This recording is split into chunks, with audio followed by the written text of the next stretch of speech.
सेहत को लेके नहीं रहेगी कोई भी निराशा, क्योंकि अमनदीप ग्रुप ऑफ हॉस्पिटल समाज के कमजोर वर्ग के लोगों के लिए लाए हैं अमन की आशा। इस योजना के तहत आप मात्र 700 रुपए में प्रतिदिन अपना इलाज करवा सकते हैं, जिसमें बेड, डाइट, नर्सिंग, डॉक्टर शुल्क शामिल है। साथ ही ICU सर्जरी में 50%, लैब टेस्ट में 10% और मेडिसिन में 20% की छूट भी मिलेगी। कॉल 7527 000036।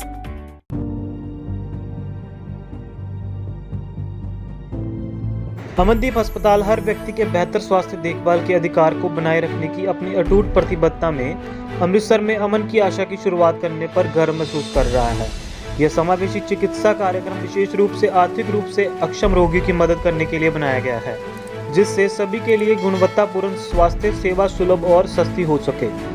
अमन की आशा का उद्देश्य कई रोगियों द्वारा सामना किए जाने वाली गंभीर मुद्दों को संबोधित करना है, जो वित्तीय बाधाओं के कारण अक्सर अपने चिकित्सा उपचार से समझौता करते हैं, अलाभकारी सुविधाओं का सहारा लेते हैं, जिससे स्थायी स्वास्थ्य की हानि हो सकती है और कुछ मामलों में जीवन की हानि भी हो सकती है।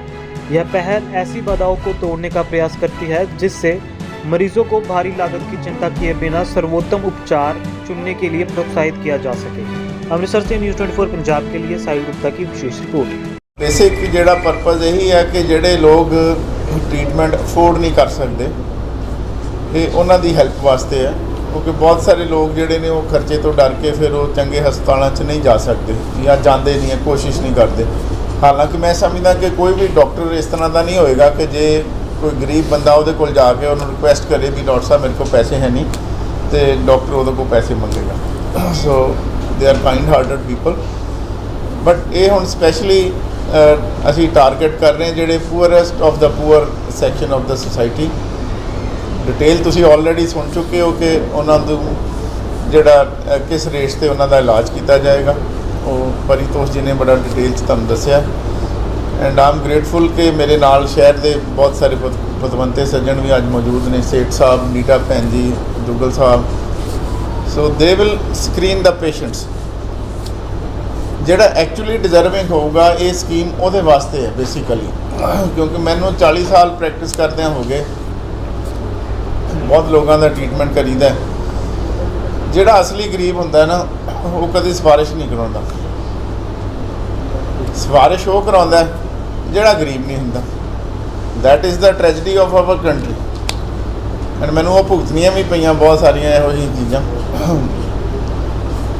ਸੋ ਅਸਲੀ ਗਰੀਬ ਜਿਹੜਾ ਉਹਦੀ ਹੈਲਪ ਵਾਸਤੇ ਇਹ ਕਮੇਟੀ ਵੀ ਬਣੀ ਹੈ ਵੀ ਉਹਨੂੰ ਸਕੈਨ ਕਰ ਲਓ, ਜਿਹੜਾ ਡਿਜ਼ਰਵਿੰਗ ਕੈਂਡੀਡੇਟ ਉਹਨੂੰ ਰੈਫਰ ਕਰੋ। ਜ਼ਰੂਰੀ ਨਹੀਂ ਕਿ 5 ਬੈੱਡ ਹੀ ਅਸੀਂ ਰੱਖੇ ਆ, ਹੋਰ ਵੀ ਜਿੰਨੇ ਬੈੱਡਸ ਦੀ ਲੋੜ ਹੋਊਗੀ ਅਸੀਂ ਇਸ ਸਕੀਮ ਦੇ ਅੰਡਰ ਦੇਵਾਂਗੇ। ਰਿਗਾਰਡਿੰਗ ਮਿਡਲ ਕਲਾਸ, ਸੇਠ ਸਾਹਿਬ ਨੇ ਅੱਛੀ ਗੱਲ ਕਹੀ ਕਿ ਮਿਡਲ ਕਲਾਸ ਵਾਸਤੇ ਵੀ ਕੁਝ ਹੋਣਾ ਚਾਹੀਦਾ, ਬਟ ਸੇਠ ਸਾਹਿਬ ਗੱਲ ਇਹ ਹੈ ਜਿਹੜੀ ਮੈਡੀਕਲ ਇੰਡਸਟਰੀ ਜਾਂ ਹੌਸਪੀਟਲਸ ਤੁਸੀਂ ਕਹਿ ਲਓ, it's not a very highly profitable business.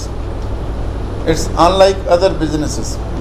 ਬਾਕੀ ਜਿਹੜੇ ਬਿਜ਼ਨਸ ਹੁੰਦੇ ਨਾ ਉਹਨਾਂ 'ਚ ਪ੍ਰੋਫਿਟ ਮਾਰਜਨਸ ਕਿਸੇ 30% ਹੁੰਦਾ, ਕਿਸੇ 40% ਹੁੰਦਾ, ਕਿਸੇ 100% ਹੁੰਦਾ। ਹਸਪੀਟਲ ਇੰਡਸਟਰੀ 'ਚ ਪ੍ਰੋਫਿਟੇਬਿਲਿਟੀ is just 15 to 18%. It's already low.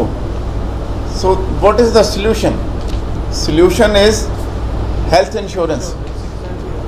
Middle class people can easily afford a good health insurance. That is my humble request to everybody on earth, every Indian, every Punjabi, to have good health insurance if they want to have good care. A single hospital cannot take care of everyone. We have a population of almost 50 lakhs to cater to. So ਜੇ ਸਾਰਿਆਂ ਦਾ ਤੁਸੀਂ discount ਕਰਨ ਲੱਗ ਜਾਓ, then hospital will close down, it will shut down. And my request to the governments also is to start a good health care scheme for middle class and for poor. Insurances कुछ government ਦੀਆਂ ਹੈਗੀਆਂ, but ਉਹ ਉਹਨਾਂ 'ਚ ਕਾਫੀ ਕਮੀਆਂ ਪੇਸ਼ੀਆਂ ਹੈਗੀਆਂ। ਸੋ ਮੈਂ ਉਹਨਾਂ ਦੀ ਨਿੰਦਾ ਨਹੀਂ ਕਰਦਾ, ਬਟ ਉਹਨਾਂ 'ਚ ਕਾਫੀ ਇੰਪਰੂਵਮੈਂਟ ਦੀ ਲੋੜ ਹੈ। ਕਈ ਜਿਹੜੇ ਪੈਕੇजेस ਸਰਕਾਰ ਨੇ ਦਿੱਤੇ ਹੋਏ ਆ ਉਹ ਇੰਨੇ ਕਿ ਲੋ ਹੈਗੇ ਕਿ ਉਹਨਾਂ 'ਤੇ ਕੰਮ ਕਰਨਾ ਪੋਸੀਬਲ ਹੀ ਨਹੀਂ ਹੈ। For example caesarean section government page you only 9500 under Ayurveda ਜਿਹੜੀ ਸਕੀਮ ਹੈਗੀ ਆ ਆਯੁਸ਼ਮਾਨ।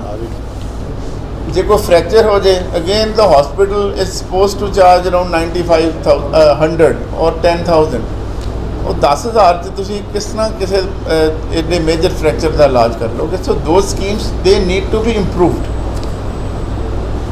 ਸੋ that is my humble submission to the government and ਤੁਹਾਨੂੰ ਸਾਰਿਆਂ ਨੂੰ ਮੇਰੀ ਬੇਨਤੀ ਹੈ ਕਿ ਤੁਸੀਂ ਇਹ ਮੈਸੇਜ ਜਿਹੜਾ ਇਹਨੂੰ ਸਪਰੈਡ ਕਰੋ ਤਾਂ ਕਿ ਜਿਹੜੇ ਪੂਅਰ ਡਿਜ਼ਰਵਿੰਗ ਬੰਦੇ ਹੈਗੇ ਉਹਨਾਂ ਦਾ ਬੈਨੀਫਿਟ ਹੋ ਜਾਏ ਸੋ ਦੈਟਸ ਆਲ ਦੇਖੋ ਜੇ ਮੈਂ ਕਹਾਂ ਕਿ ਸਿਰਫ ਅੰਮ੍ਰਿਤਸਰ ਵਾਸਤੇ ਜਾਂ ਫਿਰ ਸਾਰਾ ਪੰਜਾਬ ਜਿਹੜਾ ਉਹ ਵੀ ਮੇਰਾ ਆਪਣਾ ਹੀ ਹੈ ਪੰਜਾਬ ਵੀ ਆਪਣਾ ਹੀ ਹੈ but we will welcome people from other districts also ਕੋਈ ਪ੍ਰੋਬਲਮ ਨਹੀਂ ਹੈ ਪੰਜਾਬੀ ਕੀ ਮੈਂ ਤਾਂ ਕਹਿੰਦਾ ਜਿੱਥੋਂ ਮਰਜ਼ੀ ਕੋਈ ਆ ਜਾਏ ਕੋਈ ਬਹੁਤ ਗਰੀਬ ਬੰਦਾ ਹੋਵੇ ਤੇ ਵੀ ਆਈ ਮੀਨ ਦਰਬਾਰ ਸਾਹਿਬ ਗੁਰੂ ਦੀ ਨਗਰੀ ਹੈ ਅਸੀਂ ਕਿਸੇ ਨੂੰ ਨਾ ਨਹੀਂ ਕਰ ਸਕਦੇ ਦਰਬਾਰ ਸਾਹਿਬ ਜਿਹੜਾ ਬਣਿਆ 4 ਦਰਵਾਜ਼ੇ ਬਣੇ ਹੋਏ ਆ ਵੀ ਜਿਹੜਾ ਮਰਜ਼ੀ ਆ ਜਾਏ so same way we will honour everything but they will certify we ਇਹ ਬੰਦਾ ਵਾਕਈ ਡਿਜ਼ਰਵਿੰਗ ਹੈ ਅਸੀਂ ਦੱਸਿਆ ਸੀ ਜੀ